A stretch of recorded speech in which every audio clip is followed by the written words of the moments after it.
New York Democrat Tom Suozzi is headed back to Capitol Hill after winning the special election to replace expelled Congressman George Santos. Suozzi held off Republican Mazi Pilip to reclaim the seat he gave up for an unsuccessful run for governor. The seat will be up for grabs once again in November. Chief political reporter for CBS News New York, Marcia Kramer, is with us now. So, Marcia, what helped Democrats flip back George Santos' seat? Well, I think it was really important for the Democrats to take the seat because it narrows the gap in Washington in terms of how many Republicans and how many Democrats they are, and it's going to make it a lot more difficult for Republicans to get their agenda passed. And what do you make of the results and what former President Trump did or did not have to do with it? Because he's now lashing out at the Republican candidate, Mazi Pilip, on social media for not endorsing him. Do you think that would have made a difference? Well, let's parse all the things. First of all, the Trump endorsement, I mean, endorsing her would have been poison for her. Trump is wildly unpopular in the district, so she did the right thing politically by not endorsing him and not aligning herself with him.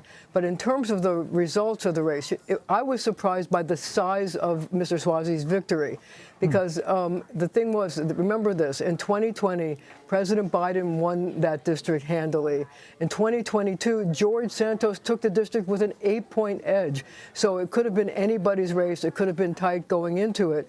But the thing that I think helped Suozzi actually was the weather and the fact that Democrats tend to vote early. So believe it or not, with early voting, he got 57% of the early votes, and that gave him an edge going into the election day when the snow depressed the vote. Republicans, it seems, tend to like to vote on election day, and they stayed home because they didn't, schools were closed and the roads were really terrible. Oh, wow. That's interesting. Well, Marcia, let's talk about the White House claiming, in part, Suozzi's victory, saying that it was a contributing factor was his support for the bipartisan border deal that fell apart this month. Is that accurate? I think it is accurate. I think that what happened with Suozzi was, instead of running away from the immigration problem, which they were savaging him in their commercials for his previous stances on immigration, so he leaned into it. He actually attacked the president early on and said that he had to change his border policies. And when he leaned into the bipartisan deal, he made the point that he was a problem solver who wanted to work across party lines to try to come up with solutions that everybody could work on. And when she refused to endorse the deal, he said that she wasn't willing to come up with common sense solutions that could help the country. Marcia, what I love about this district and the coverage, your coverage of this district, is that it moves basically based on who the candidate is. It doesn't seem beholden to one party. And there's another vote coming up in November. What's your prediction? Should Democrats just be hoping for more snow? What would you expect? See, I think that his election is sort of like a playbook for how Democrats should look at the next party election if they plan to try to take control of the House. He ran as a moderate.